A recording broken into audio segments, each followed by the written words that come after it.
What's going on? It's the Big Rig Bull, Texas truck accident lawyer Reshard Alexander, here again today on a Sunday afternoon, or Sunday, brunch time, I guess. Look, so I need you to go ahead and hit that subscribe button before we even go any further with this vlog today. Today I brought a few things to lunch with me. I got 3 eggs, 3 roast beef sandwiches, 2 apples, some tomatoes and cucumber. Oh, here's that other sandwich. And some hummus. And I have my homemade Vietnamese iced coffee. I got the hot sauce in my bag. I keep it here at the office, and I got a vat of grape juice because someone spilled the grape juice at the house and the cap broke, so I had to go ahead and use the rest of it or get rid of it, So today I'm going to focus on building my content and reading more about truck accident law, because like I said, I have a few books that came in, and I need to read some more about different things that I'm kind of looking at right now. So that's what's happening today. The site is coming along really well. I have some other things I need to do with it, but the main thing is getting the content in there. So 10 pages a day or so will get the job done. It just dawned on me that instead of complaining about the heat every weekend, I just need to get a fan. That would make things so much more simpler. So yeah, I gotta get a fan. I'll just have me one of those big box fans, used to put in the window. But yeah, I'm gonna have to do that. And I'm going back on these going back on some of these videos and putting some more links in, but it's gonna be a little while today.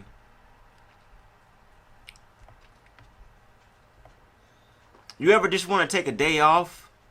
Well, there are no days off around here. Okay? Ain't no days off. Not right now. Not when you're trying to build. Not when you're building something. These other lawyers, they're trying to make you feel bad for working. But, everybody has to live their life. You got to live your life for you. You know what your goals and dreams are. You know what you're trying to accomplish. Live your life on your own terms. Don't worry about, what other people got to say as far as, you work a lot and stuff like that. Because no one walks in your shoes and no one lives your life.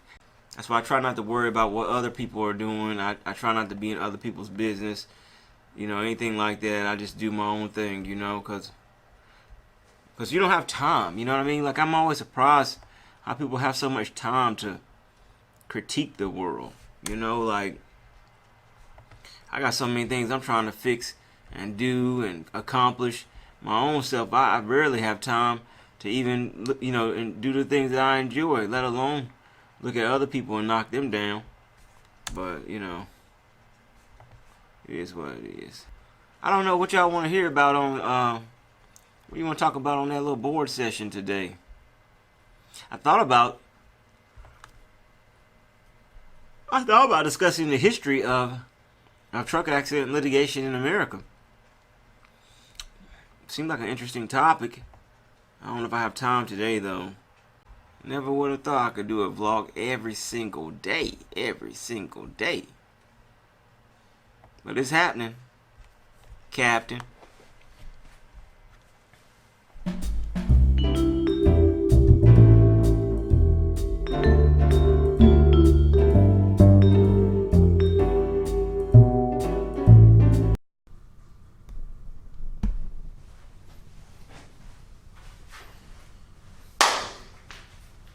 Alright, ladies and gentlemen, today you're talking to the Big Rig Bull, Texas truck accident lawyer Reshard Alexander, back in the building, hot building, today on a Saturday night. Today is episode 49. We are briefly going to cover loading and unloading rules for hazardous material shipments. We're going to discuss what is a qualified person. So let's go ahead and get started. This is this may not be like the best I've ever written in the past. The pen is a little light, and I don't know if you can really see all this.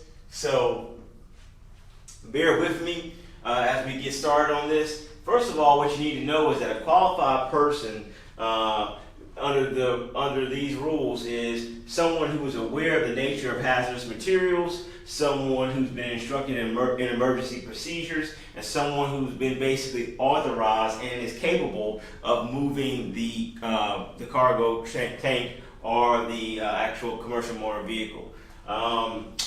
When we're talking about securing packages, a package of hazardous material cannot be permanently attached to any vehicle when it must be secured against a movement. There can be no interaction between packages and or materials.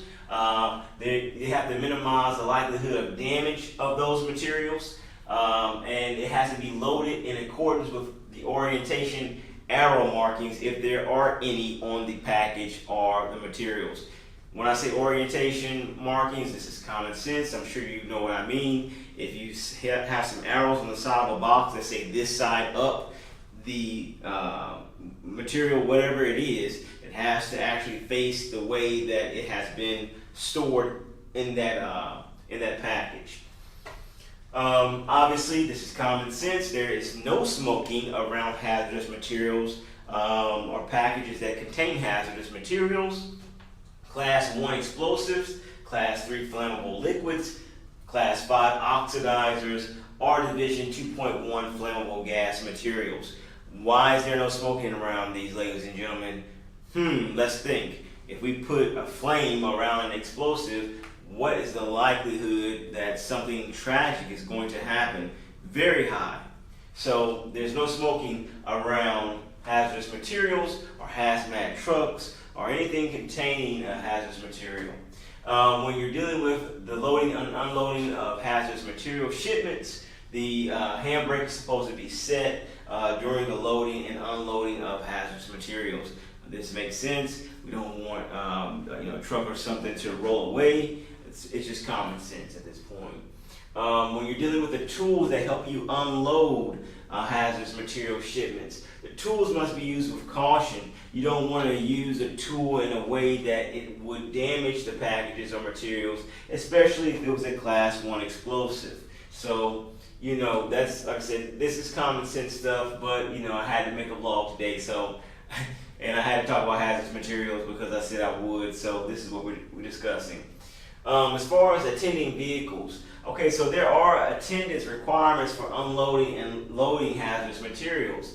The main thing is that what you need to know is that a hazmat truck or a truck containing hazardous materials or substances must be attended at all times by a qualified person. We already went over what a qualified person is. A qualified person is someone who's aware of the nature of the hazardous materials. It's someone who's instructed in the emergency procedures. And it's someone who's authorized and capable of moving that cargo tank or truck or commercial motor vehicle.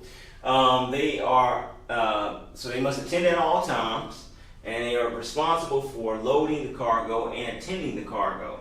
Now, the thing about it is the motor carrier's obligation to oversee unloading the hazardous material stops or halts when the carrier's transportation obligation is completed. Number 2, when the cargo tank is placed on the consignee's premises. And 3, when the motive power is removed from the cargo tank and the premises. So going back to what I was saying earlier about qualified attendance. Qualified attendance is met by a person who is alert. Number 2 is within 25 meters of the cargo tank. And number 3 has an unobstructed view of the cargo tank and delivery holes to the maximum practicable extent. Alright, now there's also another way to have qualified attendance for the most part, and that would be electronic surveillance. Electronic surveillance is met when there's video monitoring by a camera that gives an unobstructed view of all the equipment involved as far as the loading or unloading of the hazardous material shipment.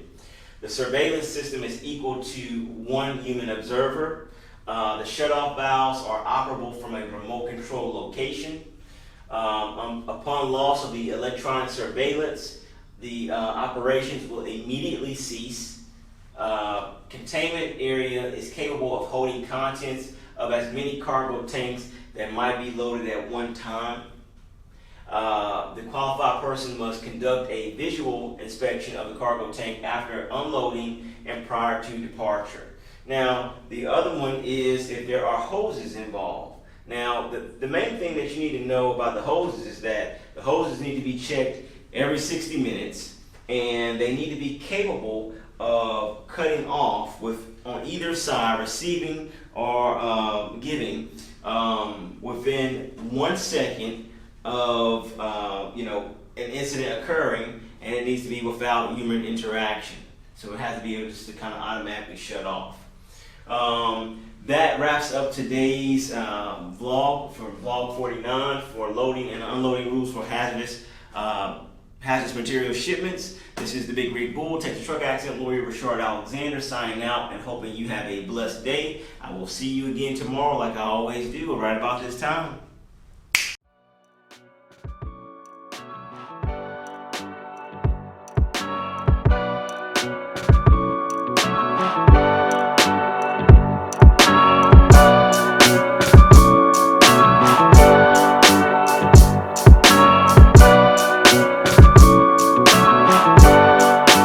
Ryan, let's go.